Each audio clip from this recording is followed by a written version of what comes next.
Hi, and welcome to the next episode of Naria Nutrition. And I'm your host, Naria. For those of you who are new, welcome. I'm so excited to have you.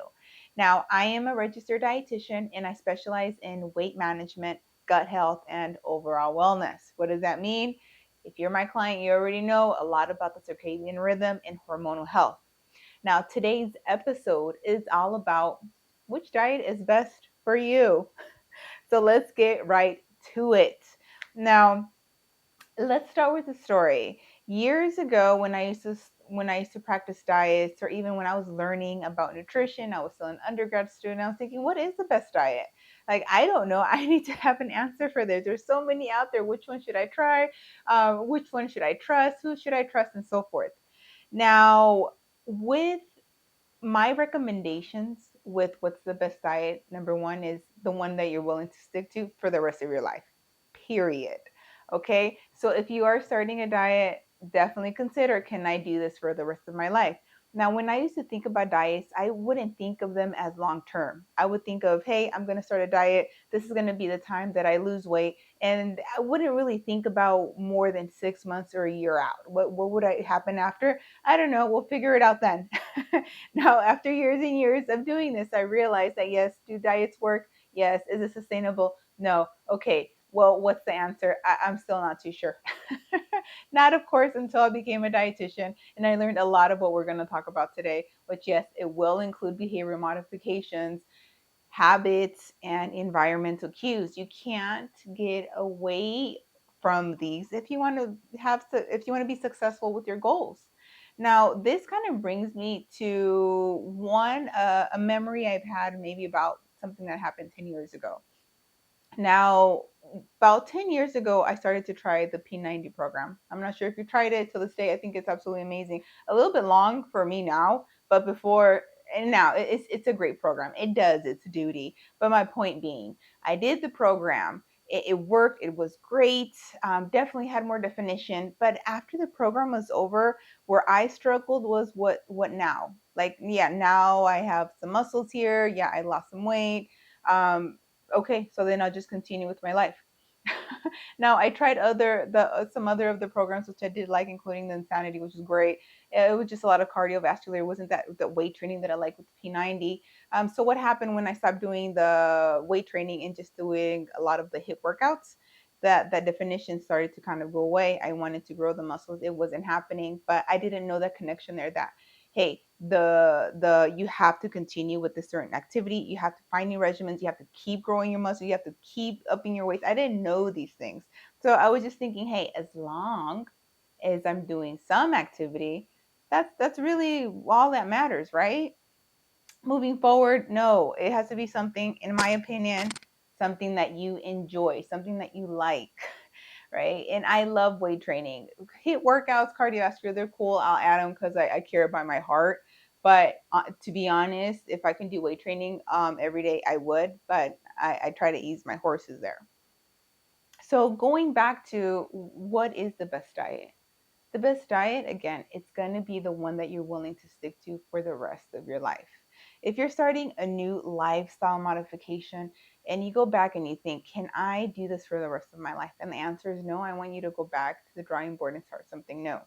Now, there's so many diets very popular right now, the intermittent fasting and the keto diet. Now, will they work? Yeah. I've had a lot of people who tried it and it worked. Was it for everyone?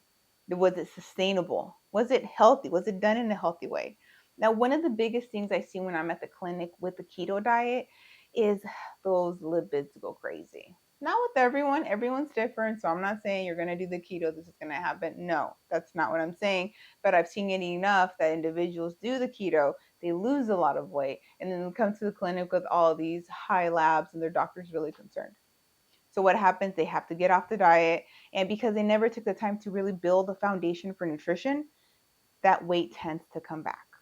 For most, for most. And after the weight comes back, it goes back to what diet should I start again? Oh, hey, maybe I'll do the intermittent fasting.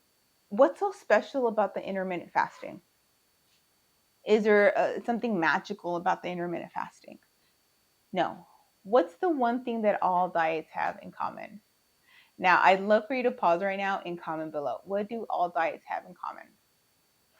The answer, friends, calorie deficit. If you want to lose weight, calorie deficit is going to be your answer, 100%. But when you're working on these goals, you should never just focus on the weight. You should focus on the bigger picture. But going back to the intermittent fasting, because it's shortening your window of eating, it's cutting times that you would technically or could be snacky. Most individuals tend to be snacky at nighttime. In the day, I hear most saying, hey, I'm not hungry for breakfast. I'm not really hungry for lunch, but I'll eat something. I'm pretty good for dinner. And then the snackies just galore after dinner. And the intermittent fasting just kind of cuts that window. So because you're not having all those snacky foods or maybe double portions or whatever happens after that time, it's cutting your calories, meaning it's going to help you get into the calorie deficit. If you're in a calorie deficit, you're going to lose weight. There's no magic. That's just how it works. So in general, if you cut your calories throughout the day, you're going to see that weight loss. You do not have to do intermittent fasting.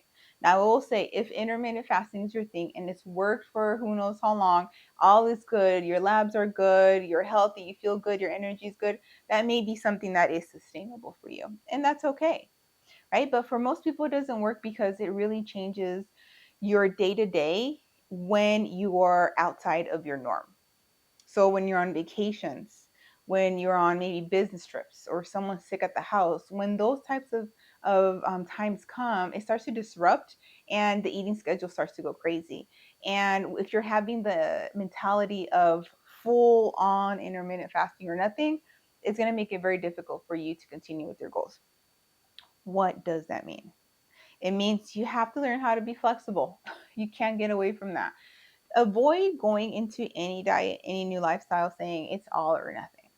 It should never be all or nothing. There's going to be days that are great, there's going to be days that aren't, but you have to have some type of flexibility in order for it to be sustainable. There's no arguing that. There's going to be times that you're sick, your family's sick, your pets are sick, you're going to go on vacation and everyone's going to want to just eat out all the time. These things are going to happen. And because they do, it's important for our quality of life that we have some flexibility. So if you are practicing the intermittent fasting, I encourage you to adopt some type of flexibility in it. And if you're thinking of starting, I want you to consider, can I do this for the rest of my life? Now, what about the keto? Same, keto's cutting calories. If you with the carbohydrates are going to be the reason you gain weight, not true weight. It may cause some water retention, that's fine, that's expected, but it's not going to cause the weight, the actual weight gain. What's going to cause weight gain? We talked calorie deficit, weight down, so we need a what? Calorie surplus to gain weight. There's no magic here. I don't make up the rules. So with the keto diet, you're cutting calories probably from those snacky foods. A lot of them tend to be carbs. And because of that, you tend to lose the weight. That's really what it is. And now, in addition to that, with the keto, we know that protein is massive with satiety. So if you're thinking like, why am I feeling hungry all the time? Why not? Am I not getting full? It could just be that you're not eating enough protein. You're not having enough fiber, which most people aren't, and or you're not having enough water. If it's not one of those three, it could be something else like maybe boredom or just old habits and so forth. But friends, when we're thinking of, am I going to start a new diet? Should I start a new diet? There's nothing special about any diet. If you're working to lose weight, it's just going to go back to a calorie deficit. Now, I will say you don't always cut calories because otherwise you'll just die. You'll become malnourished, and we don't want that. We want to make sure that you're having a good amount of energy. You need calories. Remember, calories equal energy. Calories, energy. That's what they are. So if you're not having enough calories just for your BMR, for your basics of life, what your body needs just to pump your heart, blink your eyes, for you to talk, you're gonna feel tired and fatigued. So you are gonna need that. You're gonna need enough of that. So when you think, what should I do if I'm in a plateau and I'm not losing weight? Like I've mentioned before, look at the whole picture. Don't just look at the scale. Big one, if you haven't listened to them, your body composition. That's such a big one. You have to look at your body composition. You can also tweak some things around. Hey, maybe I'm getting 5,000 steps. Let me just bump it up to 7. Maybe I'm working out 3 times a week. Let me bump it up to 4 or 5. work on things gradually. If you're new to this health game or this new lifestyle and you're creating habits, do one thing at a time.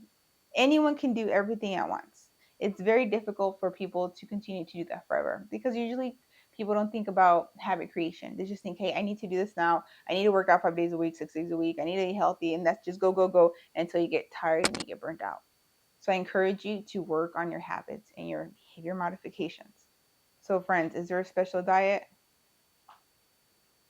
But the lifestyle you choose for yourself, it has to be something that's sustainable. Think, can I do this in 5 years? Can I do this in 20 years? And if the answer is yes, then give it a go. But make a plan. How am I going to make this a habit? How am I going to add health in this new diet, this new workout routine, or how am I going to add it into my life? Remember, there's non-negotiables in life. If you're a parent, you have to take your kids to school. You have to feed them. You have to go shopping for them. You have to do these things. So how am I going to fit all these goals that I have into the life that I have now? Not the other way around. If you do it the other way around, like I keep mentioning, it's not going to be sustainable. So friends, today I want you to think, how do I want to approach my health goals? Not just weight, because weight loss or weight gain is an outcome of your behavioral changes. Never just focus on the outcome. You have to focus on the path. That's going to be the key here. Always focus on the path. But what am I going to do today? What decisions are going to make that are going to be sustainable? If I want to get to this goal, what's my step today? Is this something that I have to work on creating a habit? If so, what's the habit number one? How do the first 1 to 3 minutes look like? And then you grow on from there. Make it sustainable, make it fun, make it attractive. Because if you don't, you're not going to want to do it. If it's not easy, forget about it. As humans, we tend to go with the easiest choice. If it's easier to sit down and watch Netflix, we're probably going to do that versus getting up and working out. If it's easier to go to McDonald's, we're probably going to do that versus cooking at the house. So make it easy, make it attractive. For me personally, a big part of my motivation will work out. It's my comfy clothes. It might sound silly, I know, but hey, it works for me. Okay, do whatever works for you. For me, it's like, hey, I have these comfy shorts, super soft, and I'm excited to try them on. Nice and easy. That makes it attractive for me. What makes it easy? I have my workout clothes just everywhere. They're ready to go. There's no reason why not. And most times, if you catch me out, like at the store anywhere, I'm usually have my workout clothes on. It's just a little reminder of you haven't worked out, so get your butt to work out. It's the little things that are going to help and make it sustainable. Think about what works for you and let me know. I'm always interested and curious about what works for you guys. Send me an email, narialamerNLN@gmail.com, or comment below. Nice and easy. So remember, friends, there's no special diet out there, right? Now, if you have a chronic health condition, sure, that's a different story, but that's more on the medical nutrition therapy. But for the day to day, there's no special diet for weight loss or weight gain. It's going down in calories or going up or maintaining. Remember, there's these three areas, and then you work on body composition. So comment below. Let me know what you feel is sustainable for you and your experience. If you tried certain diets, if they work, let me know. If you've tried certain diets and they haven't worked, I'd love to know about your journey. Till next time, friends. Bye. And don't forget to subscribe.